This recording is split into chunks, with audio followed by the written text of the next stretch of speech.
Assalamualaikum warahmatullahi wabarakatuh. Kami dari kelompok 9 akan mempresentasikan tentang ujian praktikum yang kedua, yaitu studi kasus lansia. Anggota kelompoknya terdiri dari saya sendiri, Neng Putri Imelda, Ninda Rahayu, Ninis Diva Prinita, Nur Mawana, dan Nurarifa Taskia. Berikut outline-nya. Untuk studi kasusnya yang pertama, berikut studi kasusnya. Untuk recall 24 jamnya yaitu makan pagi, nasi putih 1,5 centong dengan telur ceplok 1 butir. Untuk selingan paginya yaitu susu Denko coklat 1 bungkus dengan berat 39 gram. Untuk makan siangnya yaitu nasi putih 1,5 centong dengan ikan kembung 1 ekor, tempe goreng 2 potong dengan sayur bening bayam 1 centong. Untuk selingan sorenya yaitu kopi kapal api 1 bungkus dengan berat 25 gram. Untuk makan malamnya yaitu nasi putih 1,5 centong, tumis cumi 5 ekor kecil dengan tempe goreng 2 potong dengan sayur bening bayam 1 centong. Selanjutnya data responden. Untuk data respondennya bernama KKM, umurnya 97 tahun, berat badannya 58 kg, tinggi badannya 170 cm, untuk tinggi lututnya yaitu 54,2 cm. Untuk tekanan darahnya yaitu 120/80 mm hemoglobin. Untuk asam uratnya yaitu 9 mg per desiliter. Untuk penampakan tubuh KKM tidak terlalu kurus dan tidak terlalu gemuk, namun gigi sudah banyak yang bertanggal dan memiliki kebiasaan merokok sehari 1 bungkus. Berikutnya ada penilaian status gigi. Untuk penilaian antropometri menggunakan rumus Comlea, yaitu hasilnya 170 cm, untuk IMT-nya 20,06 yang termasuk normal. Untuk penilaian biokimianya asam urat 9 mg per desiliter yang termasuk tinggi. Selanjutnya ada pemeriksaan klinis. Tekanan darahnya yaitu 120/80 mm hemoglobin yang terhitung normal. Lalu KKM, giginya sudah ada yang tanggal. Untuk penilaian dietarinya, kebiasaan makanan KKM yaitu 3 kali sehari dan 2 kali selingan. KKM biasa mengkonsumsi susu dan kopi sebagai selingan dan memiliki kebiasaan merokok sehari 1 bungkus. Lalu selanjutnya ada tabel hasil recall 24 jam. Untuk energi, persen kecukupannya itu 95,6%. Untuk karbohidrat, persen kecukupannya 74,6%.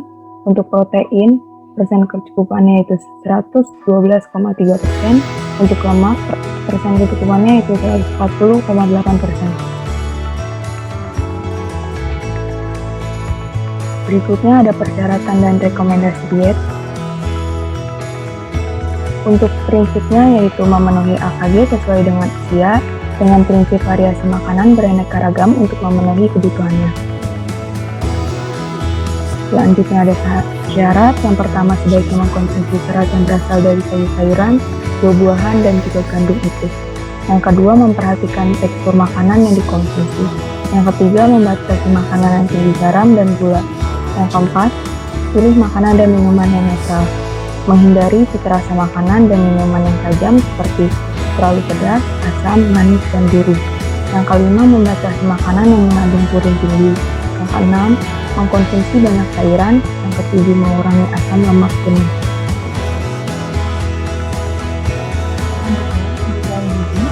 BMR-nya 151 kilokalori, TEE-nya 1396,3 kilokalori. Untuk karbohidratnya 204,94 gram, proteinnya 51,23 gram, lemaknya 37,95 gram. Selanjutnya ada rekomendasi diet.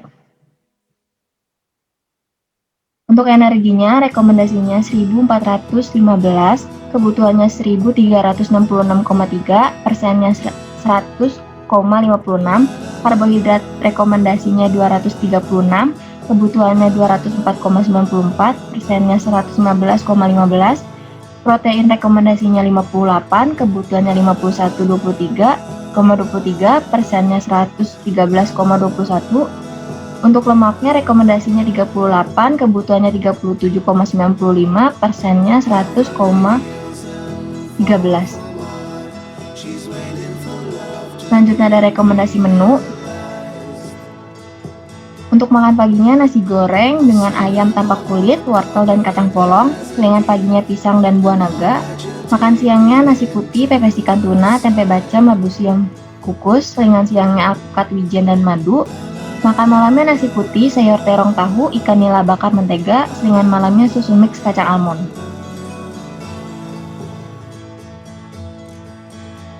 Berikut ini masing-masing total per waktu recall rekomendasi menu. Berikut foto makanannya. Alasan kita merekomendasikan nasi putih juga mengandung vitamin yang baik untuk tubuh, terutama vitamin B kompleks seperti tiamin, niacin, dan juga riboflavin. Dan juga ada wortel. Selain bermanfaat untuk mata, wortel juga dipercaya dapat menurunkan kadar asam urat dalam tubuh. Kandungan purin yang rendah dalam wortel baik dikonsumsi untuk penderita asam urat. Kemudian ada kacang polong. Kacang polong termasuk cemilan bergizi karena kaya akan protein, rendah lemak, mengandung kalium, zat besi, dan fosfor, serta serat. Bahwa penderita asam urat boleh makan kacang polong asalkan tidak lebih dari segenggam. Kemudian untuk daging ayam memiliki kadar purin sedang sebesar 109 mg. Namun untuk penderita asam urat mengkonsumsi ayam masih diperbolehkan dengan batasan asupan setiap harinya maksimal adalah 50 gram saja. Kemudian selingan paginya ada pisang, buah naga. Pisang, kenapa kita merekomendasikan pisang? Karena pisang kaya akan mineral, potasium, antioksidan, dan vitamin C yang dapat membantu tubuh menurunkan kadar asam urat dalam darah. Selain itu, buah pisang juga dapat membantu memperlancar pembuangan sisa tubuh dalam proses metabolisme. Kemudian untuk buah naga sendiri, buah naga merupakan jenis buah yang tinggi akan kandungan airnya sehingga mampu membantu tubuh untuk melarutkan zat purin penyebab kadar asam urat tinggi.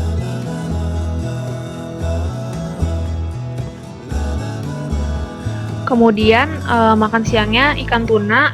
Kenapa kita merekomendasikan ikan tuna? Karena ikan tuna penting dikonsumsi karena mengandung asam lemak omega 3 yang bisa mencegah penyakit jantung dan menurunkan kolesterol. Untuk ikan yang boleh dimakan oleh penderita asam urat adalah yang kandungan purinnya 50 sampai 150 mg pada tiap 100 gram komposisinya. Untuk itu, ikan tuna masih aman dikonsumsi oleh penderita asam urat. Kemudian ada labu siam.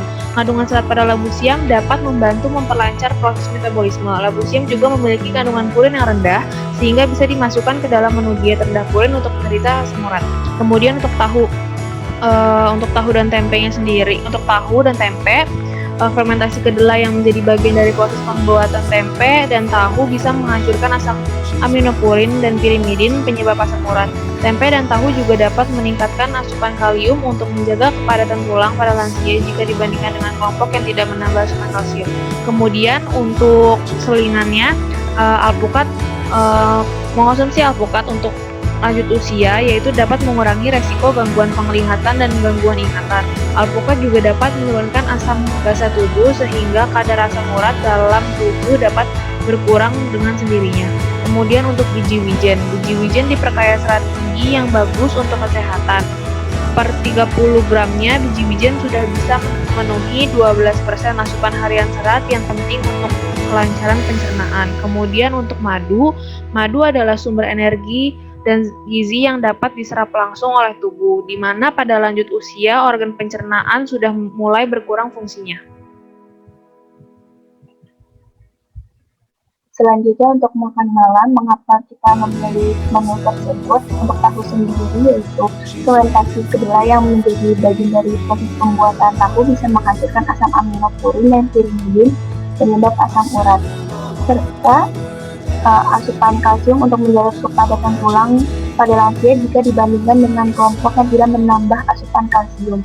Dan untuk terong sendiri merupakan sayuran memiliki kadar purin yang rendah. Sayuran ini dapat memperbaiki serta menjaga persendian, mengurangi rasa sakit nyeri akibat asam urat. Dan terong juga kaya antioksidan yang bisa membantu melindungi sel-sel di dalam tubuh dari kerusakan akibat radikal bebas. Dan untuk ikan nilainya sendiri memiliki kandungan purin yang rendah dan juga rendah lemak.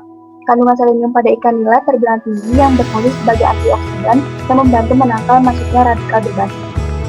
Dan untuk selingan malamnya, mengapa kita memilih susu, yaitu susu memiliki kandungan kalsium dan vitamin D dan dapat membuat tulang menjadi lebih padat sehingga memperlambat tulang rapuh. Mengkonsumsi susu rendah lemak dapat mengurangi kadar asam urat dan risiko serangan asam urat karena protein yang ditemukan dalam susu meningkat ekspresi asam urat dalam urin.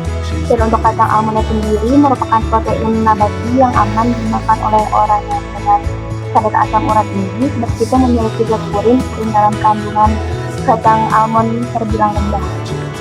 Selanjutnya untuk saran,